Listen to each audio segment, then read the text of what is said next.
Torture ప్రేమ అమ్మా super title.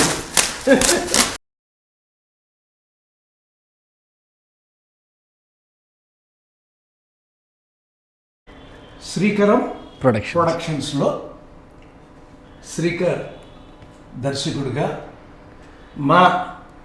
Madala Rangarao గారి మనవడు, మా మాదాల రవి కుమారుడు.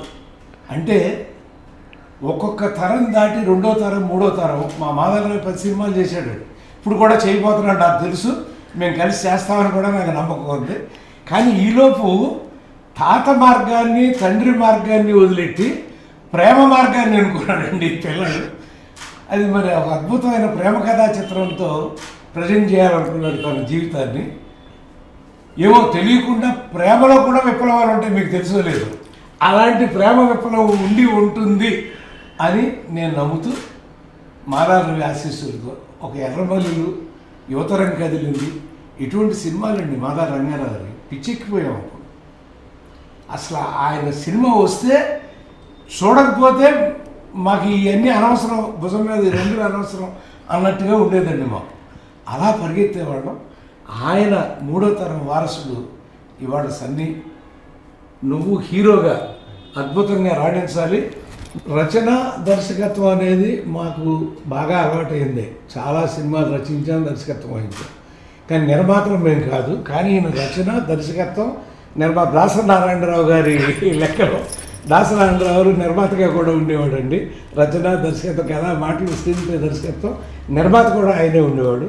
అలా తను నమ్మి శ్రీకర్ తన్ని చాలా టీవీల్లో మనం చూస్తాము. అద్భుతమైన నటుడు, మంచి నటుడు, ఎంతెంతలాగా ఎదగాల్సిన పిల్లాడు.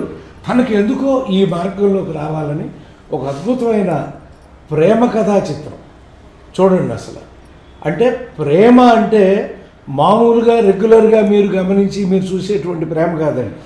ఇందులో కొంచెం కోలాటం ఉంటుంది ప్రేమలో, నాకు అర్థమైపోయింది ఇది చూడగానే. ఆ ప్రేమ ఎందుకంటే కొట్టుకుందే ప్రేమ రాదండి, ఘర్షణ సంఘర్షణ లేదే ప్రేమ పుట్టదు. అలా ఒక ఇద్దరు యూత్లోంచి పుట్టినటువంటి ప్రేమ కథల నుంచి ఒక గొప్ప సందేశాన్ని కూడా తను అందిస్తున్నాడు ఈ చిత్రం ద్వారా.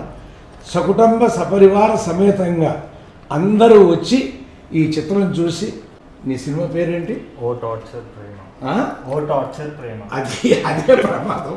మాదాల రంగారావు గారి మనవడు ఓ టార్చర్ ప్రేమ. ఆ అమ్మాయిని ఇది టార్చర్ పెడతాడా, నువ్వు ఆ అమ్మాయిని టార్చర్ పెడతావు మాకు ఎవరికి.